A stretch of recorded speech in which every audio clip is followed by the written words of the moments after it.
చేర్వచ్చినటువంటి సహోదరి సహోదరులకు మన ప్రభువును రక్షకుడైన యేసుక్రీస్తు నామములో శుభములు తెలియజేస్తూ ఉన్నాను. చాలా రోజుల తర్వాత మీ మధ్య దేవుని మాటలు పంచుకోవటం చాలా సంతోషకరంగా ఉంది. పరోక్షంగా ఒకసారి పంచుకున్నాను, కానీ మరి దాదాపు 2019లో వచ్చినట్టు జ్ఞాపకం ఉంది నాకు. ఓకేనండి, ఈరోజు కొన్ని మాటలు మనం ధ్యానం చేద్దాం. మార్కు సువార్త 10వ అధ్యాయము. మార్కు సువార్త 10వ అధ్యాయము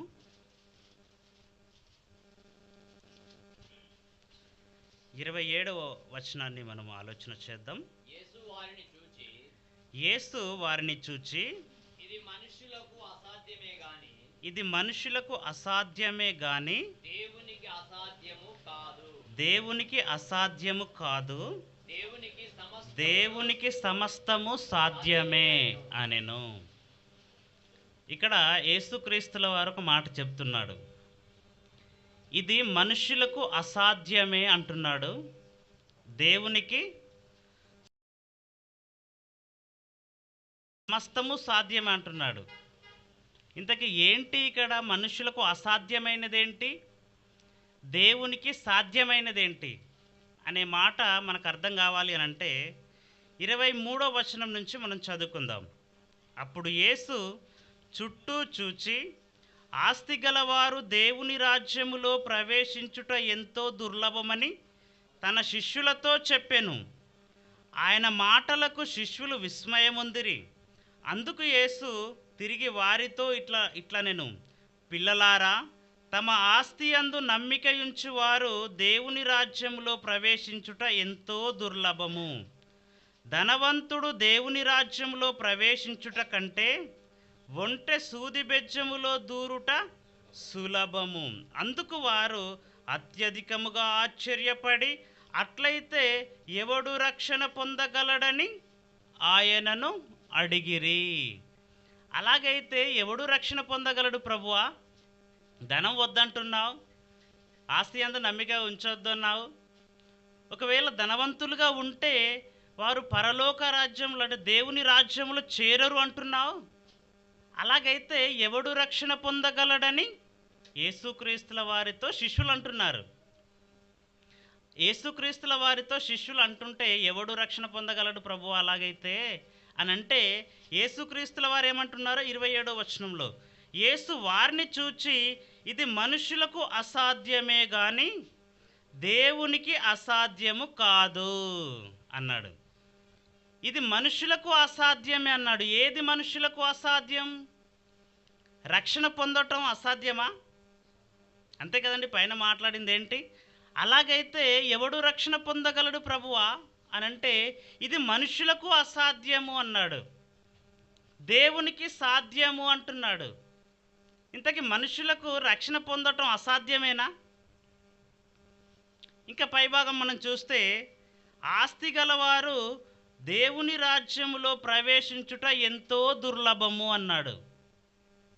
దేవుని రాజ్యములో ఆస్తి కలిగిన వారు అంటే మనుషులు ప్రవేశించటం ఏమంటున్నాడు? దుర్లభం. దుర్లభం అని చెబుతూ ఒక ఉదాహరణ చెప్పాడు. ఏమన్నాడు?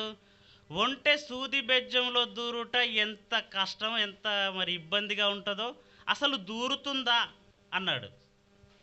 ఒంటె సూది బెజ్జములో దూరుట సులభము, కానీ ధనవంతుడు దేవుని రాజ్యంలో ప్రవేశించుట కష్టం అన్నాడు. ఒంటె సూది బెజ్జంలో దూరుతుందా? దీనికి చాలామంది ఒక సూత్రం చెప్పారు. ఏమని? మనం పుట్టకముందు చిన్ని కణం అండి, శుక్రకణం. అలాగే ఒంటె కూడా పుట్టకముందు ఎలా ఉంటుందట? చిన్ని శుక్రకణంగా ఉంటుంది, అప్పుడు దూరుతుంది అన్నారు. అసలు ఒంటె సూది బెజ్జంలో దూరితే ఇక్కడ ధనవంతుడు పరలోక రాజ్యంలో ప్రవేశించినట్టే కదా. అసలు ప్రవేశించడని యేసు చెప్పాడు, వీడు ప్రవేశించడానికి ప్రయత్నం చేస్తున్నాడు అన్నా కదా. అసలు సూది బెజ్జంలో ఒంటె దూరటం దుర్లభం, అసలు ఇది సాధ్యపడే పని కాదు. అలాగే ధనవంతుడు దేవుని రాజ్యంలో ప్రవేశించటం అది కూడా అసాధ్యం అని చెప్పడానికి ఈ ఉదాహరణ చెప్పాడు. కానీ మనోళ్ళు బాగా అతి తెలివి ఉపయోగించి ఎలాగైనా సరే సూది బెజ్జంలో నుంచి ఒంటెను దూర్ చేసే ప్రయత్నం చేస్తున్నారు. ఈ మాట చూడండి ఒకసారి కిందకి ఇంకా మనం చూద్దాం. అందుకు వారు అత్యధికముగా ఆశ్చర్యపడి, అట్లయితే ఎవడు రక్షణ పొందగలడు? ఇంత కష్టమా దేవుని రాజ్యంలో ప్రవేశించటం? అలాగైతే ఎవడు రక్షణ పొందగలడు అనంటే ఇది మనుష్యులకు అసాధ్యమే అన్నాడు. దేవునికి సాధ్యం. అంటే రక్షణ పొందటం దేవునికి సాధ్యమా? దేవుని రాజ్యంలో ప్రవేశించటం దేవునికి సాధ్యమా? అంటే దేవుని గురించేనా ఇక్కడ వ్రాయబడిన మాట? ఎన్నోసార్లు చదువుకున్నాం, దేవునికి సమస్తం సాధ్యమేనండి అనుకున్నాం, వెళ్ళిపోయాం అంతే ఇక కదా.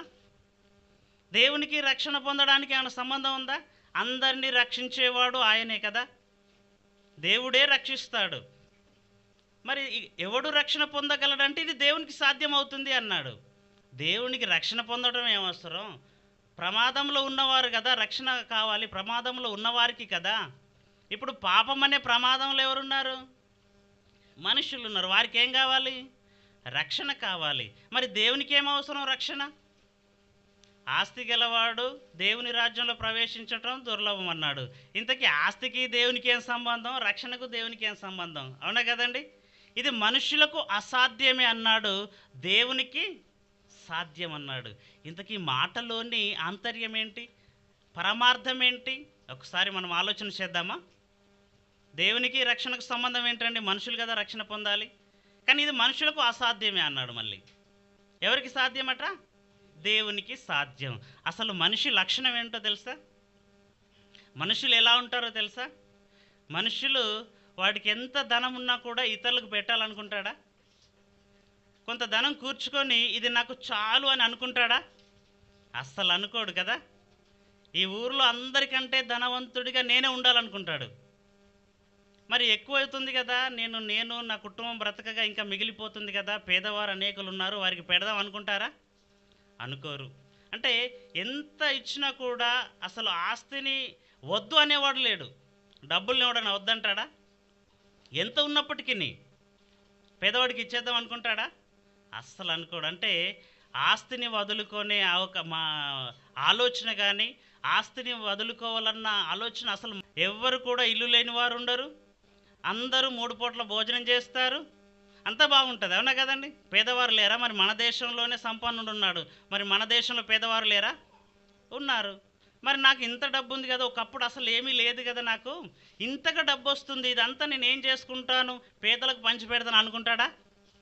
అనుకోడు. ఎవరితో పోటీ పడతాడు ఈయన? ప్రపంచంతో పోటీ పడతాడు. అసలు ప్రపంచంలోని నా అంత సంపన్నుడు ఉండకూడదు అంటే అటు చూస్తున్నాడు, కానీ వెనకచ్చి చూడటం లేదు. ఇంత డబ్బు నాకెందుకు అనుకోవటం లేదు. అంటే మనిషి ఆలోచన ఏంటంటే అస్సలు వదులుకోవడానికి ఇష్టపడడు. చనిపోయైనా వదులుకుంటాడు, కానీ ప్రాణాలతో ఉండక అస్సలు వదులుకోడు ఆస్తిని. అవునా కదండి. వదులుకుంటారా? మనం కూడా ప్రొద్దున లేస్తేనే వెళ్ళిపోతాం పనిలోనికి. దేనికి? వాళ్ళు ఇచ్చే ఒక 1000 రూపాయలకు. అవునా కదా. దాంతో ఏం చేసుకుంటాం? మన కుటుంబాన్ని పోషించుకుంటాం. దినమంతా కష్టపడితే 1000 రూపాయలు వస్తుంది, 2000 ఇస్తా అంటే వద్దంటావా? వద్దనం కదా, మనం తీసేసుకుంటాం. అంటే మనిషి లక్షణం ఏంటంటే అసలు ఎంత ఉన్నా కూడా ఇంకా కావాలనుకోవటం. ఇక పేదవారు ఎలా ఉంటారంటే పూరి గుడిసెలో ఉన్నప్పుడు పెంకుటిల్లు ఉంటే బాగుంటుండే అనుకుంటారు, పెంకుటిల్లు ఉంటే మంచి డబుల్ ఫ్లోర్ బిల్డింగ్ ఉంటే బాగుంటుండే అనుకుంటారు, సైకిల్ ఉంటే బైక్ కావాలనుకుంటారు, బైక్ ఉంటే కారు కావాలనుకుంటారు. అంటే ఆశ అనేది చావదు అసలుకే. ఎప్పుడు ఒకటి కావాలన్న ఆశలోనే ఉంటారు తప్ప ఇక నాకు చాలు అనే తృప్తి మాత్రం మనుషుల్లో ఉండదు. అదే సందర్భం ఒకటి యేసుక్రీస్తుల వారు లూకాసు వార్తలు చెప్తారు. ఆ సందర్భాన్ని ఒకసారి చూసి ముందుకు వెళ్దాం. లూకాసు వార్త 12వ అధ్యాయము, లూకాసు వార్త 12వ అధ్యాయము 16వ వచనం నుంచి మనం చూడగలిగితే, మరియు ఆయన వారితో ఈ ఉపమానం చెప్పెను, ఒక ధనవంతుని భూమి సమృద్ధిగా పండెను అంటున్నాడు. ముందే ధనవంతుడు అట ఇతను. ఆ ధనవంతుని భూమి ఎలా పండిందట? సమృద్ధిగా పండెను. అప్పుడు అతడు, నా పంటను కూర్చుకొనుటకు నాకు స్థలము చాలదు కనుక నేను ఏమి చేస్తునని తనలో తాను ఆలోచించుకొని నేను ఇలాగూ చేస్తాను అని ఒక నిర్ణయానికి వచ్చేసాడు. ఏంటి నిర్ణయం? మరి ఈసారి బాగా పంట పండేసింది కదా, నాకైతే ఎప్పుడు పండినంత పండితే సరిపోతుంది. అవునా కదండి. కానీ ఈ సంవత్సరం ఎలా పండింది? చాలా ఎక్కువ పండింది. అసలు నేను వాటిని కూర్చుకోవడానికి నా గోడౌన్లు కూడా సరిపోవు అసలు. చాలా ఎక్కువ పండిపోయింది పంట. అయితే నేను ఇలా చేస్తాను, పేదవారు చాలామంది ఉన్నారు, వారికి పనిచేస్తాను అంటున్నాడా? అనట్లేదు. ఒక ఆలోచనకి వచ్చాడు. మొత్తం మీద ఒక నిర్ణయం తీసుకున్నాడు పంటను చూసి. ఏమని? కిందికి చూడగలిగితే, నా కొట్లు విప్పి వాటికంటే గొప్ప వాటిని కట్టించి అందులో నా ధాన్యమంతటిని, నా ఆస్తిని సమకూర్చుకొని నా ప్రాణముతో పెద్ద పెద్ద కొట్లు కట్టించేసేయాలి, అందులో కూర్చుకోవాలి అనుకుంటున్నాడట. ఒకప్పుడు యోసేపు గారు కూడా పెద్ద పెద్ద కోట్లలో కూర్చాడు ధాన్యం అంతా కూడా. ఎందుకొరకు కూర్చాడు? తాను రాబోయే 7 సంవత్సరాలు కఠోరమైన కరువు రాబోతుంది. అందరికీ పంచడానికి ఆహారం కావాలి, అందరికీ ఇవ్వడానికి, అందరిని బ్రతికించడానికి ఆహారం కావాలని యోసేపు గారు ఆలోచన చేసి గోడాంలలో మరి ఆ యొక్క ఆహారాన్ని సమకూర్చాడు. ఇక్కడ వీడెందుకు కూర్చుకుంటున్నాడట? కిందికి మనం చూడగలిగితే, నా ప్రాణముతో ప్రాణమా, అనేక సంవత్సరములకు విస్తారమైన ఆస్తి నీకు సమకూర్చబడి ఉన్నది, సుఖించుము, తినుము, త్రాగుము, సంతోషించుమని చెప్పుకొందు ననుకొనెను. ఏం చేస్తున్నాడు మనోడు? బాగా పంట పండింది, నేను కొట్లు విప్పేసి గొప్ప వాటిని కట్టించేసి అందులో కూర్చుకొని నేను, నా కుటుంబం, నా బంధువులు అంటున్నాడా? బాగా సెల్ఫిస్ట్ వీడు కదా. నా ప్రాణమా, స్వార్థపరుడు, నా కుటుంబం, నా బంధువులు, నా రక్త సంబంధులు వీరందరూ తినడానికి ఉంది అని అనట్లేదు, వారితో చెప్పట్లేదు, తనకు తానే చెప్పుకుంటున్నాడు. నా ప్రాణమా, తినుము, త్రాగుము, సుఖించుము అనేక సంవత్సరాలకు. ఎన్ని సంవత్సరాలు ఉంటాడో మరి భూమి మీద? ఎన్ని సంవత్సరాలు ఉంటాడు? గట్టిగా బ్రతికితే 70-80 సంవత్సరాలు బ్రతుకుతాడు. అనేక సంవత్సరాలు కూర్చుకొని పెట్టుకున్నాడట. అంటే మనిషి యొక్క నైజం ఏంటో ఇక్కడ మీకు అర్థమైపోవాలి. ఎంత ఉన్నా కూడా ఇతరులకు పంచిపెట్టాలని అనుకోడు, ఇతరులకు ఇవ్వాలని అనుకోడు. ఎంత పంట పండినా, ఎంత ఉన్నా, ఎంత ఆస్తి ఉన్నా కూడా తనకే కావాలనుకుంటాడు, కానీ ఇతరులకు మాత్రం ఇవ్వటం. మరి తనకే కావాలనుకొని చివరి దాకా దాంతోటే ఉంటాడు, ఆస్తితోటే. అంటే చివరికి ఎప్పుడో ఒకప్పుడు చనిపోయి తెలియకుండానే విడిచిపెట్టి వెళ్ళిపోతాడు. అంటే చచ్చిపోయిన తర్వాత అయినా, చనిపోయినా నేను వదులుకుంటాను తప్ప ప్రాణం ఉండగా వదులుకోను. అంతే కదండి. నా ప్రాణం ఉండగా నేను నా ఆస్తిని వదులుకోను అనేది ఇది మనిషి లక్షణం. అవునా కదా. కానీ దేవుని లక్షణం ఏంటో తెలుసా? దేవుని లక్షణం ఏది కూడా తన కొరకు కావాలనుకోడు. మరి ఆయన లక్షణాలు తెలియాలంటే మనం ఏం చేయాలి? రోమీయులకు రాసిన పత్రిక 1వ అధ్యాయము, రోమీయులకు రాసిన పత్రిక 1వ అధ్యాయము 20వ వచనాన్ని మనం చూడగలిగితే, ఆయన అదృశ్య లక్షణములు అనగా ఆయన నిత్యశక్తియు, దేవత్వమును, జగదుత్పత్తి మొదలుకొని సృష్టింపబడిన వస్తువులను ఆలోచించుట వలన తేటపడుచున్నవి అంటున్నాడు. ఆయన లక్షణాలు, ఆయన గుణాలు మనకు తెలియాలంటే ఇగో జగతుత్పత్తి మొదలుకొని సృష్టింపబడిన వస్తువులను ఆలోచించుట వలన మనకు తెలిసిపోతుంది అన్నాడు. మనిషి లక్షణం మనం చూసాం, అర్థమైపోయింది కదా. మరి దేవుని లక్షణం తెలియాలంటే ఈ సృష్టిని పరిశీలించాలి అని అన్నాడు. ఈ సృష్టిని చూసినప్పుడు నిజంగా ఈ సృష్టిలో ఏది కూడా తన కోసమే బ్రతుకుతున్నదా? ఏది కూడా తన కొరకే బ్రతుకుతుందా? లేదు కదండి. ఒక మామిడి చెట్టును మనం చూస్తున్నాం. మామిడి చెట్టు సంవత్సరం కాయలు కాస్తుంది. ఎవరి కోసం? మన కోసమే కదండి. తన కోసం ఏమైనా కాస్తుందా? అలాగని సంవత్సరానికి ఒక పండు ఇచ్చి మాత్రమే నా పని అయిపోయింది అనుకుంటుందా? లేదండి. నిజంగా వందలు కాయస్తూనే ఉంటుంది. మరి తన కోసం కాదు, మళ్ళీ ఎవరి కోసం అంటే భూమి మీద ఉన్నటువంటి మన కోసమే. ఒక యాపిల్ చెట్టు చూడండి, ఒక దానిమ్మ చెట్టు, ఒక ద్రాక్ష చెట్టు, ఈ సృష్టిని అంతా కూడా చూస్తే ఏది కూడా తన కొరకు బ్రతకటం లేదు. తన నుంచి వచ్చినటువంటి ఫలాలను మనకు ఇస్తుంది, కానీ తీసుకోవటం లేదు. అవునా కదండి. నాకు కావాలనుకోవటం లేదు. అంటే ఈ సృష్టిలో ప్రతి దానిని మనం పరిశీలించిన ప్రతి ఒక్కటి మనకి ఇస్తుందే తప్ప మన నుంచి ఏది కూడా ఆశించటం లేదు. వాళ్ళు ఇస్తే నేను ఏదో తీసుకోవాలనుకొని మాత్రం లేదు. ఇది సృష్టికి ఉన్నటువంటి లక్షణం. అలాగే ఒక గొర్రెలు మేకలు అవి చూడండి, అవి పిల్లల్ని సంవత్సరం కంటూనే ఉంటాయి. ఎవరి కోసం? నా వంశాన్ని చాలా గొప్పగా వంశవృక్షాన్ని పెంచుకోవాలనుకుంటాయా? లేదు కదా. మనమైతే మనం పిల్లల్ని కంటాం, నాకు ఒక కుమారుడు కావాలి అని కోరుకుంటాం. ఎందుకు అయ్యా అంటే నా వంశం నిలబడాలి కదా అని అంటారు. బిడ్డలైతే డల్గా ఉంటాడు కదా. అంటే మనం పిల్లలను కంటున్నాం మన వంశాన్ని కొరకు, మనల్ని సంరక్షించడం కోసం. వృద్ధాప్యంలో నన్ను మరి ఎవరు పోషిస్తారండి? నా కుమారుడు పోషిస్తాడు అనుకుంటాం. కానీ గొర్రెలు మేకలు అవి కూడా కంటున్నాయి. ఎవరి కోసం కంటున్నాయి? మాకు ఆహారం అయిపోవడానికి. అవునా కదండి? అలాగని నేను మానేస్తాను కనడం అని అంటున్నాయా? అనట్లేదు కదా. అంటే ఈ సృష్టిలో ప్రతి ఒక్కటి మనం ఆలోచన చేసినా ఇచ్చే లక్షణం ఉంది, కానీ తీసుకునే లక్షణం లేదు. ఇప్పుడు ఈ సృష్టిని జగతుత్పత్తి మొదలుకొని మరి సృష్టింపబడిన వస్తువులను ఆలోచిస్తే ఏం తెలుస్తుంది అన్నాడు? దేవుని అదృశ్య లక్షణం తెలుస్తుందంట మనకి. దేవుని అదృశ్య లక్షణాలు అంటే దేవుని లక్షణాలు ఈ సృష్టిలో ఉంటే ఈ సృష్టి ఏది కూడా మన నుంచి తీసుకోదు, అన్నీ మనకి ఇచ్చేస్తుంది. అంటే దేవుని లక్షణం కూడా ఇవ్వటమేనా? అన్నీ మనకి ఇచ్చేసేటమేనండి. తనకంటూ ఏమీ కూడా ఉంచుకోలేదు. ఈ సృష్టిని చేశాడండి, కష్టపడి చేశాడు కదా. 6 రోజులు అని మనం అనుకుంటున్నాం కదా. 6 రోజులు కష్టపడి చేశాడు అనుకుంటున్నాం, కానీ 6 రోజులు మాత్రమే కాదు, ఆయన అలసిపోయేంత వరకు చేశాడు ఈ యొక్క సృష్టిని. మనం చేస్తాం, మనం కష్టపడతాం. మనం ఎవరి కోసం కష్టపడతాం? చాలా కష్టపడి ఇల్లు కట్టుకున్నానండి అంటాం. ఎవరి కోసం? మన కోసమే కదా. చాలా కష్టపడి ఈ భూమిని నేను కొన్నానండి అంటాం. ఎవరి కోసం? మన కోసమే. కానీ చాలా కష్టపడి ఈ సృష్టిని చేశాడు. ఎవరి కోసం? దేవుని కోసమా? నిజంగా దేవునికి ఎంత మంచి లక్షణాలు చూడండి. తన కోసం కాదు, మన కోసం ఆయన కష్టపడ్డాడు, అలసిపోయాడు.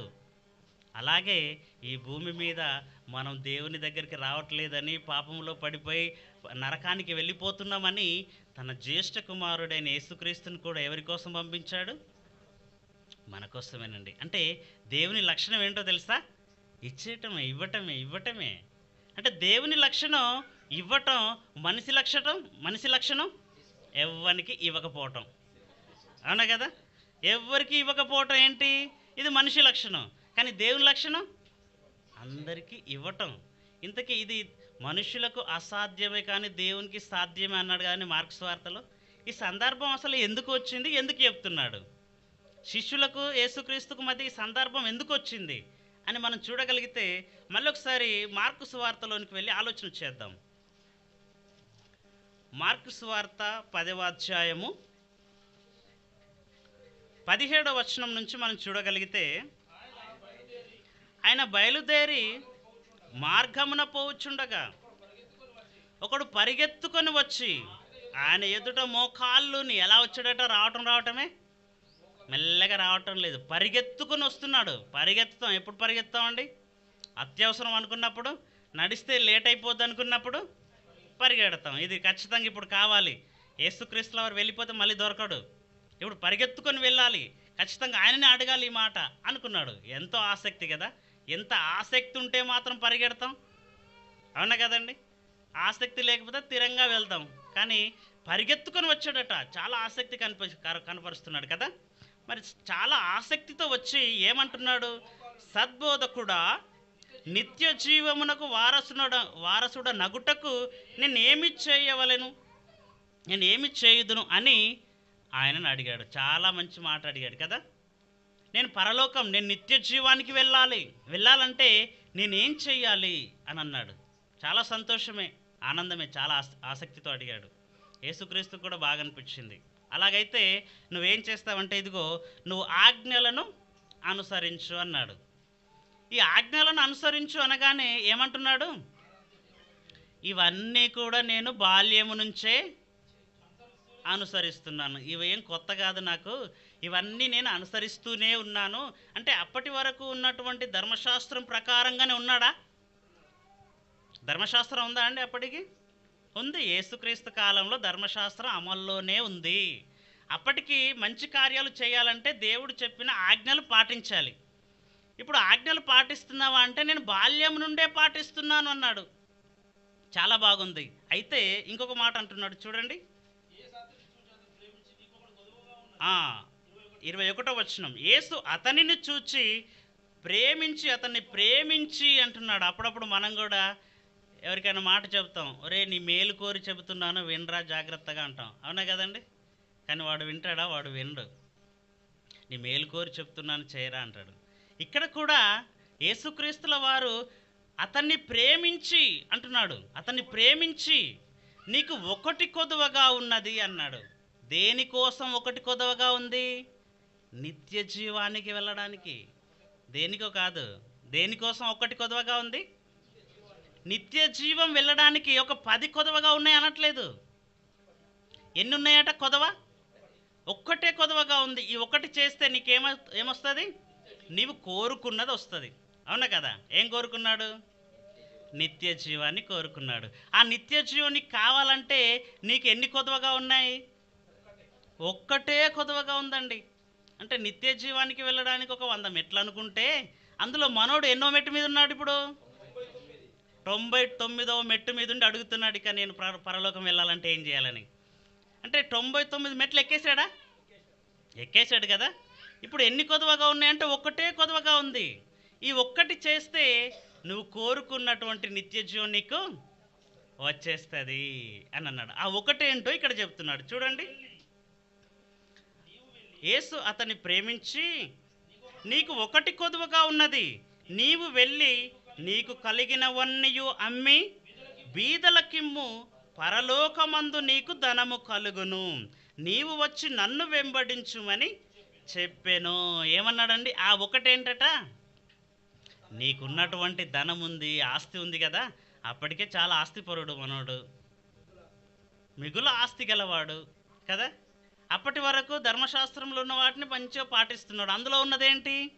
నీకు 100 ఉంటే 10 ఇయ్యు, అవునా కదా? అంతా ఇవ్వమన్నాడా? నీకు 100 రూపాయలు ఉన్నాయి, అందులో నుంచి ఎంత ఇవ్వు? 50 ఇవ్వమంటే కష్టం కదా. ఎంత ఇవ్వమన్నాడు?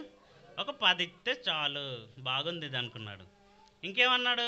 ఆజ్ఞలను పాటించు, అవునా కదా? వ్యభిచరించవద్దు, బాగుంది, నీ ఆరోగ్యానికి కూడా చాలా మంచిది కదా. అంటే అన్నీ బాగున్నాయి, ఏం ఖర్చు లేదు దీంతో. ఈ ఆజ్ఞలు పాటించడానికి ఏమైనా ఖర్చు ఉందా? ఏం ఖర్చు ఉందండి? ఏమీ ఖర్చు లేదు. అందులో అంతా ఇవ్వమనలేదు. మళ్ళీ పంట పండింది కదా, అందులో 100 బస్తాలు పండినాయి, ఒక 10 మాత్రం వెయ్యునైనా, మిగతా 90 నువ్వు పెట్టుకో అన్నాడు. చాలా బాగుంది కదా. ఇవన్నీ చేస్తున్నాడు, మిగులు ఆస్తి సంపాదించుకున్నాడు. కానీ ఒకటి కొదువగా ఉంది, ఇదిగో ఇది చేస్తే నీకు పరలోకం అన్నాడు. కానీ అది చేశాడా? కిందికి మనం చూస్తే 22వ వచనం. అతడు మిగుల ఆస్తి గలవాడు గనుక ఆ మాటకు ముఖము చిన్నబుచ్చుకొని దుఃఖపడుచు వెళ్ళిపోయాను. ఎందుకండి దుఃఖము? ఎవరైనా కొట్టేశారేంటి? ఎవరు కొట్టలేదు కదా. మరి ఎందుకు వచ్చింది బాధ? ఎందుకు వచ్చింది నొప్పి? అంటే ఇదిగో ఇప్పటి వరకు బాగుంది కానీ ఇది ఒక్కటే నచ్చలేదండి నాకు. ఏంటి? ఆస్తి నమ్మంటున్నాడు. అసలు నేను ఏదైతే వద్దనుకుంటున్నా అదే చెప్పాడు కదా. ఇప్పటి వరకు బాగుంది, అన్నీ చేసేసాను, ఫటాఫట్ చేసేసాను, కానీ ఇదొకటి బాగలేదు అనుకుంటున్నాడు. ముఖము చిన్నబుచ్చుకొని దుఃఖపడుచు వెళ్ళిపోయాడంటే ఎంతగా ప్రేమించుంటాడో ఆస్తిని ఒకసారి ఆలోచించండి. దుఃఖం ఎప్పుడు వస్తుందండి? మనకు చాలా ప్రేమగా ఉన్నవారు మనకు దూరం అయితే దుఃఖపడతాం కదా. ఎందుకు దుఃఖపడుతున్నామంటే మనం ఎక్కువ ప్రేమించాం కనుక వారిని, అవునా కదా. ఇప్పుడు దుఃఖపడుతున్నాడంటే ఎవరిని ప్రేమించాడు? పరలోకం వెళ్ళాలని పరలోకాన్ని ప్రేమించాడా? ధర్మశాస్త్రం దేవుడిచ్చాడని దేవుని ప్రేమిస్తున్నాడా? లేదు, ఆస్తిని ప్రేమిస్తున్నాడు. అందుకే దుఃఖపడుచు వెళ్ళిపోయాడట. అప్పుడు ఆ సందర్భంలో చెబుతున్నాడు ఏమని? 23 నుంచి మనం కంటిన్యూ చేస్తే, అప్పుడు యేసు చుట్టూ చూచి ఆస్తి గలవారు దేవుని రాజ్యంలో ప్రవేశించుట ఎంతో దుర్లభమని తన శిష్యులతో చెప్పాను. ఇదిగో వీడే మీకు పెద్ద ఎగ్జాంపుల్. ఎందుకంటే ఏడ్చుకుంటూ వెళ్ళిపోయాడుగా, చాలా ఆస్తిపరుడుగా. ఇదిగో ఇలాంటి వాడికి పరలోక రాజ్యం లేదు అని చూపెడుతున్నాడు. ఆస్తి గలవారు దేవుని రాజ్యంలో ప్రవేశించటం ఎంతో దుర్లభమని చెబుతూ 24వ వచనం. ఆయన మాటలకు శిష్యులు విస్మయం పొందారు. శిష్యులు కూడా ఏమనుకుంటారు? అవునా, ఆస్తి గలవారు దేవుని రాజ్యంలోకి వెళ్ళరా? శాస్త్రులు పరిశైలీలు బాగా కూర్చుకొని పెట్టుకున్నారు, మరి వీళ్ళు ఎలా వెళ్తారు అని వీళ్ళు ఆశ్చర్యపడిపోతున్నారు. ఆశ్చర్యపడి అందుకు యేసు తిరిగి వారితో ఇట్లా నేను పిల్లలారా, తమ ఆస్తి యందు నమ్మిక ఉంచువారు దేవుని రాజ్యములో ప్రవేశించుట ఎంతో దుర్లభము. ధనవంతుడు దేవుని రాజ్యంలో ప్రవేశించుట కంటే ఒంటె సూది బెజ్జములో దూరుట సులభము. అందుకు వారు అత్యధికముగా ఆశ్చర్యపడ్డారు. ఈ ఉదాహరణ చెప్పేసరికి వారికి మైండ్ బ్లాక్ అయిపోయింది. ఏంటండి అంత కష్టమా, దేవుని రాజ్యంలో ప్రవేశించడం ఇంత కష్టమా అని అనుకొని అత్యధికముగా ఆశ్చర్యపడ్డారట. యేసు వారిని చూచి, ఇది మనుషులకు అసాధ్యమే గాని దేవునికి సమస్తము సాధ్యమే, ఇది సాధ్యమవుతుంది అన్నాడు. ఏది సాధ్యమవుతుంది? ఈ ఆస్తిని విడిచిపెట్టడం ఎవరికి సాధ్యమవుతుందట? మనుషులకు అసాధ్యమైపోద్ది, దేవునికి సాధ్యమవుతుంది అన్నాడు. అసలు దేవునికి ఆస్తికి ఏం సంబంధం? అసలు ఇది మనుషుల గురించే చెబుతున్నాడా? నువ్వు మనిషిగా ఉంటే విడిచిపెట్టవు. మనిషి లక్షణం చూసాం కదా. నువ్వు మనిషిగానే ఉండిపోతే ఈ ఆస్తిని విడిచిపెట్టవు. నువ్వు మనిషిగానే ఉండిపోతే దీన్ని అంతా కూర్చుకోవాలనుకుంటావు. కావాలంటే పరలోక రాజ్యాన్ని కూడా వద్దనుకుంటావు నువ్వు మనిషిగా ఉండిపోతే. కానీ దేవునిగా మారిపోతే, దేవునిగా ఉంటే, దేవునిగా మారితే నీకు సాధ్యమే. అదే కాదు, సమస్తము సాధ్యమే అన్నాడు. అంటే నువ్వు మనిషిగా ఉంటే రక్షణ పొందడం కష్టమా? కష్టమే కదా. అట్లయితే ఎవడు రక్షణ పొందగలడు అని అడుగుతారు శిష్యులు. అడిగితే ఇది మనుషులకు అసాధ్యమే కానీ దేవునికి సాధ్యమన్నాడు. నువ్వు మనిషిగానే ఉంటే, ఇదిగో యవనస్తుడు ఎంతో ఆసక్తితో వచ్చాడు కదా, మనిషిగానే ఉండిపోయాడు గనుక దుఃఖించుకుంటూ వెళ్ళిపోయాడు. అదే దేవునిగా మారిపోతే అది సాధ్యపడేది. ఎందుకో తెలుసా, ఈ లోకంలో ఎంతకాలం ఉంటామండి మనం? కొంతకాలమే కదా. ఈ లోకాన్ని విడిచిపెట్టిన తర్వాత మళ్ళీ వెళ్ళిపోవాలి కదా. అలాగని పరలోక రాజ్యానికే వెళ్తామనేది ఏముంది? ఎటైనా వెళ్ళిపోవచ్చు ఈ లోకాన్ని విడిచిపెట్టి, అవునా కదా. 2 దారులు అన్నాడు. అటు పాతాళానికైనా వెళ్ళిపోవచ్చు, పరలోకానికైనా వెళ్ళిపోవచ్చు. కానీ ఇక్కడ మాత్రం ఉండడానికి వీల్లేదు, అవునా కదా. ఈ ఆస్తినే పట్టుకొని ఉండడానికి వీల్లేదు. ఎలాగైనా విడిచిపెట్టాలి ఆస్తిని. కానీ నువ్వు మనిషిగా ఉంటే బ్రతికుండగా విడిచిపెట్టవు, చనిపోయి విడిచిపెడతావు. కానీ దైవంగా మారితే నీకు సాధ్యమవుతుంది అని అంటున్నాడు. ఇంతకీ ఇది మనిషి కొరకే వ్రాసాడా లేక దేవుని కొరకు రాశాడా? దేవునికి సాధ్యమే అన్నాడు. దేవుడు అంటే ఎవరిక్కడ? దేవునిగా నువ్వు మారితే నీకు సాధ్యం, సమస్తము సాధ్యమవుతుంది. యేసుక్రీస్తు చెప్పినటువంటి మాటలు ఆ రోజు వాళ్ళు చాలా కష్టంగా ఫీల్ అయిపోయారు, చాలా ఇబ్బందిగా ఫీల్ అయిపోయారు. ఈ ధనవంతుడు యవనస్తుడైతే ఎంతో ఆసక్తితో వచ్చి దుఃఖపడుచు వెళ్ళిపోయాడు, వెనక్కి రాలేదు మళ్ళీ. కానీ నువ్వు ఎప్పుడైతే దైవంగా మారిపోతావో, దేవుని లక్షణాలు నీలోనికి వస్తాయో, అప్పుడు నీకు సాధ్యమవుతుంది. ఇప్పుడున్నటువంటి ఈ ఆస్తిని విడిచిపెట్టడం నీకు సాధ్యమవుతుంది, రక్షణ పొందటం కూడా నీకు సాధ్యమవుతుంది అన్నాడు. ఎప్పుడండి ఈ మాటలు చదువుకొని దేవునికి సమస్తం సాధ్యం అంటే అవి సాధ్యమే అని అనుకున్నాం, వెళ్ళిపోయాం. కానీ ఇక్కడ దేవునికి కాదు, దేవుని ప్లేస్లో మనం దేవుని లక్షణాలు కలిగితే మనకే సాధ్యమవుతుంది. ఇది మనకే సాధ్యమవుతుంది రక్షణ పొందటం. ఆస్తిని విడిచిపెట్టడం కూడా మనకే సాధ్యపడుతుంది. ఎప్పుడు అనంటే దేవుని లక్షణాలు మనలో ఉంటే, దేవునిలాగా మనం మారిపోతే. దేవుని లక్షణాలు ఏంటి? ఇతరులకు ఇవ్వటమే కదా, మనకి ఇవ్వటమే కదా అన్నీ. అలాంటి లక్షణాలు నువ్వు కలిగి ఉంటే నీకున్న ఆస్తిని, నీకున్న ధనాన్ని కూడా ఏం చేస్తావు? నువ్వు ఇచ్చేస్తావు, ఉంచుకోవాలనుకో కదా. మరి ఎవరైనా ఇచ్చేసారు? ఒకసారి చూద్దాం అపోస్తుల కార్యంలో. అదేంటండి, అక్కడ దుఃఖపడుచు వెళ్ళిపోయాడు కదా. అసలు దుఃఖపడుచు అమ్మేస్తారా? అపోస్తుల కార్యములు 4వ అధ్యాయము 32వ వచనాన్ని మనం చూడగలిగితే, విశ్వసించిన వారందరూ ఏక హృదయమును ఏకాత్మయు గలవారయుండి ఎవడును తనకు కలిగిన వాటిలో ఏదియు తనదని అనుకొనలేదు. వారికి కలిగినదంతయు వారికి సమష్టిగా ఉండెను. ఇదియుగాక అపోస్తులు బహుబలముగా ప్రభువైన యేసు పునరుత్థానమును గూర్చి సాక్ష్యమిచ్చిరి. దైవకృప అందరి యందు అధికముగా ఉండెను. భూములైనను ఇండ్లైనను కలిగిన వారందరూ వాటిని అమ్మి అమ్మిన వాటి వెల తెచ్చి అపోస్తులుల పాదముల యొద్ద పెట్టుచూ వచ్చిరి అన్నాడు. ఎవరండి వీళ్ళు చేసింది? మొదటి శతాబ్దంలో ఉన్నటువంటి మొదటి సంఘంలో ఉన్న క్రైస్తవులు ఏం చేశారు? వారికి ఉన్నటువంటి ఇండ్లను, భూములను అమ్మేసి అపోస్తుల పాదముల యొద్ద పెట్టేశారట. అంటే వారికి అవి చాలా ప్రాముఖ్యమైనవని వాళ్ళు ఎంచుకోలేదు. ఈరోజు మనిషి ఏం చేసుకుంటున్నాడు, ఏమనుకుంటున్నారు తెలుసా? ఇవే కావాలి, ఇవే నన్ను బ్రతికించేటి అనుకుంటున్నాడు ఈ ఆస్తిపోస్తులు.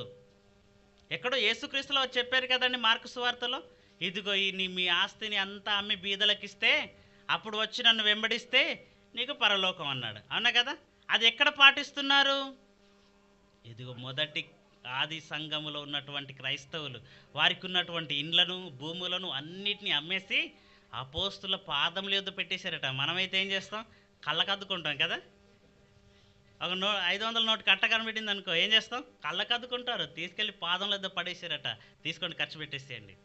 వాళ్ళు ఏమన్నా మరి పేతురు గారు, యాకోబు గారు, యోహాన్ గారు వీళ్ళంతా మంచి అపార్ట్మెంట్లు కట్టేసుకోను, లేదంటే మంచిగా బ్యాంకులో డిపాజిట్ చేసుకోను అవేమైనా చేశారా? ఏం చేశారట వాళ్ళు? వారి అక్కర కొలది పంచిపెట్టేశారట.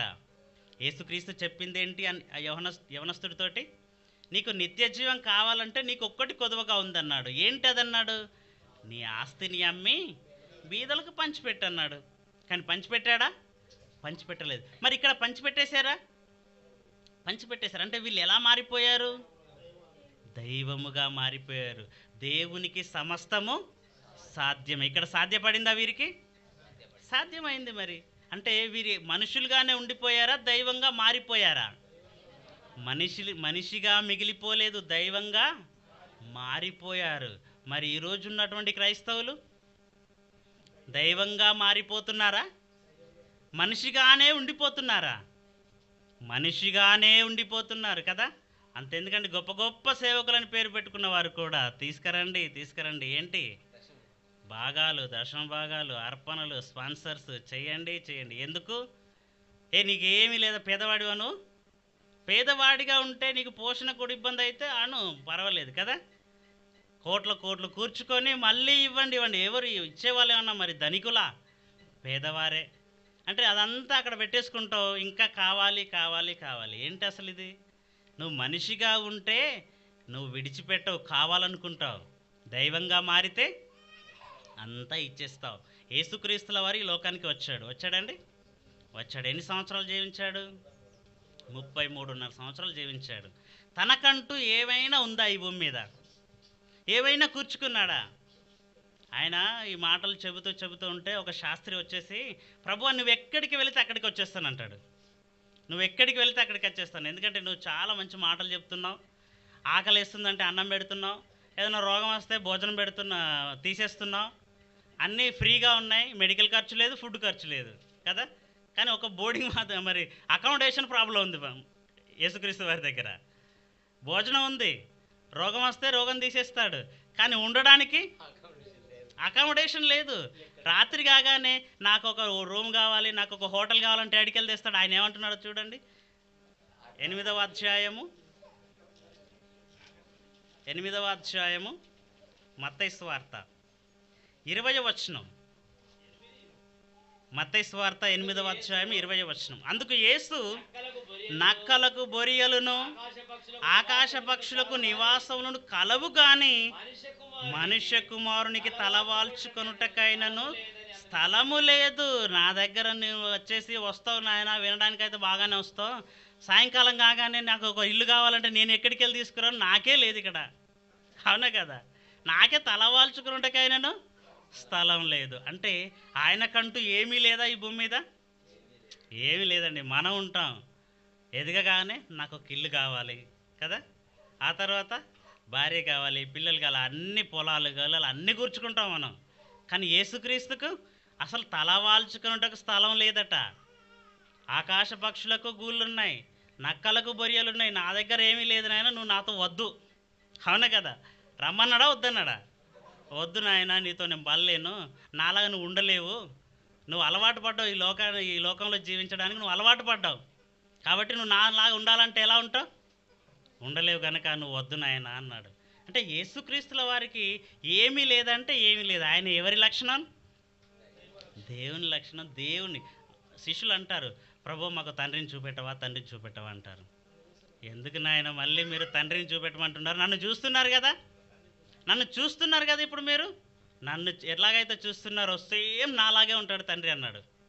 అంటే సేమ్ నాలాగే తండ్రి లక్షణాలు కూడా ఉంటాయి, తండ్రి గుణగణాలు కూడా ఉంటాయి, అవే మీకు చూపిస్తున్నాను అన్నాడు. అంటే యేసుక్రీస్తుల వారి గుణగణాలు లక్షణాలు ఎవరివి? దేవుని లక్షణాలు. మనిషిగా శరీరం ధరించుకున్నాడు కానీ దైవంగా మారిపోయాడు. దైవపు లక్షణాలు ఉన్నాయి ఆయనలో. మరి ఈరోజు మనం కూడా శరీరాలు ధరించుకున్నాం కానీ మనం మనిషిగానే ఉన్నాం. మనిషి లక్షణాలు, మానవత్వం అంటారు. దైవత్వం వద్దా? మానవత్వంలోనే ఉండిపోతావా? మానవత్వంలో ఉండి ఏం చేశావు? ఏమీ లేదు, చేసింది కూర్చుకోవటం తప్ప కదా. కానీ దేవుని తత్వం నీలో ఉంటే ఇతరులకు పంచిపెడతావు. నీకు ఏది అసాధ్యంగా ఉండదు, సమస్తము సాధ్యమే. నీకు పరలోకం పొందుకోవటం సాధ్యమవుతుంది, నీకున్న ఆస్తిని విడిచిపెట్టడం సాధ్యమవుతుంది. అదే చెప్పాడండి, మనుషులకు అసాధ్యమే కానీ దేవునికి సమస్తము సాధ్యం అన్నాడు. ఈరోజు ఉన్నటువంటి క్రైస్తవులు ఆలోచించాలి. చదువుకున్నాం విడిచిపెట్టాం. మనుషులకు అనగానే మనుషులకు అనుకున్నాం, దేవునికి అనగానే దేవునికి అనుకున్నాం మనం, అవునా కదా. కానీ దేవునిగా మనం మారిపోవాలి, దేవునిగా మనం మారితేనే ఇది మనకు సాధ్యం అన్న ఆలోచన ఈరోజు క్రైస్తవులు ఆలోచన చేయట్లేదు. ప్రతి మాట బైబిల్లో ఉన్నటువంటి మాటను మనం చదివి పరిశీలన చేస్తే ఇలాంటి అనేకమైనటువంటి మాటలు మనం అర్థం చేసుకోగలుగుతాం. యేసుక్రీస్తు ఆయన లేకుండా ఏది కూడా భూమి మీద కలిగి ఉన్నదా అన్నీ కూడా ఎవరి వలన కలిగాయి? యేసు వలన కలిగాయి. కానీ ఈ భూమి మీద ఎలా ఉన్నాడట?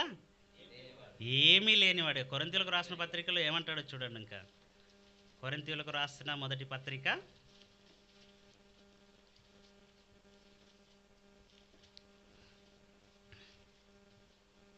కొరింథీయులకు రాసిన 2వ పత్రిక 8వ అధ్యాయము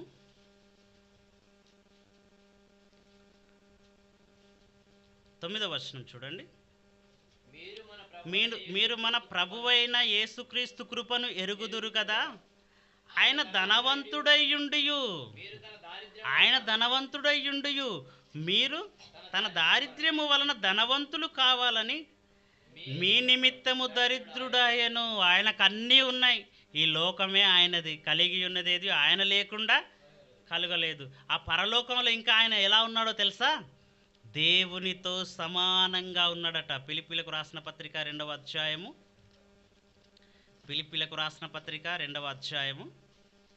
5వ వచనం చూడండి. ఫిలిప్పీలకు రాసిన పత్రిక 2వ అధ్యాయం 5వ వచనం. క్రీస్తు యేసునకు కలిగిన ఈ మనస్సును మీరును కలిగినుడి. ఎలాంటి మనస్సు? దేవుని యేసుక్రీస్తు లాంటి మనస్సు ఈరోజు ఉన్నటువంటి క్రైస్తవులందరూ కూడా కలిగి ఉండాలట. ఆయనకంటూ ఏమి భూమి మీద సంపాదించుకోవాలనుకోలేదు, అలాంటి మనస్సు మీరు కలిగి ఉండాలి. తనకంటూ ఏది లేదు, తన దగ్గర ఉన్నది ఇతరులకు పంచిపెట్టాడు. అలాంటి మనస్సును మీరును కలిగియుండుడి. అబ్బే ఇది నా కోసం కాదు అనుకుంటాం కదా, ఇటువంటిది నా కోసం కాదు. ఎందుకంటే మనం కూర్చుకోవటం ఇష్టం, కానీ ఇతరులకు పంచిపెట్టడం మనకిష్టం లేదు. కానీ అలాగ ఉండకూడదట. అలా ఉంటే నీకు రక్షణ పొందడం సాధ్యం కాదన్నాడు. అంతే. ఇక ఒకవేళ ఉంటావా, ఉండు, నీవు రక్షణలోనికి రావు. ఆ యవనస్తుడు ఎలాగైతే ధనాన్ని విడిచిపెట్టకుండా ఏడ్చుకుంటూ వెళ్ళిపోయాడో అలాంటి పరిస్థితిలోనే ఉండిపోతాం. ఏమన్నాడు ఇంకా పరలోకం ఆయన ఎలా ఉన్నాడట? క్రీస్తు యేసునకు కలిగిన ఈ మనస్సు మీరును కలిగియుండుడి. ఆయన దేవుని స్వరూపము కలిగిన వాడయ్యుండి దేవునితో సమానముగా ఉండుట విడిచిపెట్టకూడని భాగ్యమని ఎంచుకొనలేదు కానీ మనుషుల్లాగా పుట్టాడట. ఈ మనుషుల్లో ధనవంతులు ఉంటారు, మధ్యతరగతి ఉంటారు, అందులో రిక్తునిగా దాసునిగా వచ్చేసాడట. అలాంటి గొప్ప మనసుందా? 2 అంతరాలు, ఒక 20 ఎకరాలు ఉన్నవాడిని మనం పట్టుకోలేకపోతాం ఇక్కడ కదా. మాట్లాడగలుగుతామా? అసలు ఏమీ లేని వాడితో మాట్లాడతాడా? మాట్లాడు. కానీ పరలోకంలో ఉన్న ఆయన, పరలోకంలో దేవునితో సమానముగా ఉండుట విడిచిపెట్టకూడని భాగ్యమని ఎంచుకోక ఈ లోకానికి వచ్చి దాసునిగా, పేదవారు కదండి శిష్యులు, చేపలు పట్టుకునేవారు, వారితో ఎలా ఉండిపోయాడు? స్నేహితుడిగా ఉండిపోయాడట. అలాంటి గొప్ప లక్షణం ఉందా? అలాంటి మంచి మనస్సు మనుషుల్లో ఉందా? ఆలోచించండి. అలాంటి గొప్ప లక్షణం ఉండాలి. అపోస్తులైన పౌలు, ఆ తర్వాత పౌలుకి ఆయన నిజంగా ఆయనకు సర్వం ఉన్నాయి, క్రీస్తులోనికి రాకముందు కదా, ఆయనకు అధికారం ఉన్నాయి, అన్నీ ఉన్నాయి. కానీ వాటన్నిటిని కూడా పెంటతో సమానంగా ఎంచుకున్నానన్నాడు. ఇవేమి నాకొద్దు, వీటి ద్వారా నేను పరలోకానికి వెళ్ళలేను. ఇదిగో క్రీస్తులో ఉంటేనే, క్రీస్తు పరిచర్య చేస్తేనే, నేను శ్రమ పడితేనే నేను పరలోకానికి వెళతాను అని సమస్తమును పెంటతో సమానంగా ఎంచుకున్నాడట. ఓకేనండి, ముగించుకుందాం. మరొకసారి ఆ మాట చదువుకుందామా? మార్కు సువార్త 10వ అధ్యాయము, మార్కు సువార్త 10వ అధ్యాయము 27వ వచనం. యేసు వారిని చూచి, ఇది మనుషులకు అసాధ్యమే గాని దేవునికి అసాధ్యము కాదు. దేవునికి సమస్తము సాధ్యమే. నువ్వు మనిషిగానే మిగిలిపోతే నీకు అసాధ్యం అవుతుంది. దేవునిగా మారిపోతే ఇదిగో నువ్వు రక్షణ పొందుతావు. నీకు అసాధ్యమైనది ఏది కూడా ఉండదు, అన్నీ సాధ్యమైపోతాయి అన్నాడు. ఓకేనండి, ప్రార్థించుకుందాం. పరిశుద్ధుడా, మా ప్రియ పరలోకపు తండ్రి, మీరు వ్రాయించినటువంటి మీ మాటలు ప్రభువా మేము ధ్యానించాం. చక్కని మాటలు ప్రభువా మేము తెలుసుకొని ఉంటున్నాం. మేము మనిషిగానే ఈ లోకంలో బ్రతికి చనిపోతే మీ యొద్దకు రాలేమని, దైవముగా మారితేనే ప్రభువా, మీ లక్షణాలను కలిగి ఉంటేనే తండ్రి మీ యొద్దకు చేరుకుంటామన్న మాటలు ప్రభువా మేము విని ఉంటున్నాము తండ్రి. విని విడిచివారుగా ఉండకుండా ప్రభువా వాటిని పాటించే వారిగా ఉండటకు సహాయం చేయమని యేసు పరిశుద్ధ నామమున ఈ ప్రార్థన మీకు సమర్పిస్తున్నాము తండ్రి. ఆమేన్. అందరికీ వందనాలు.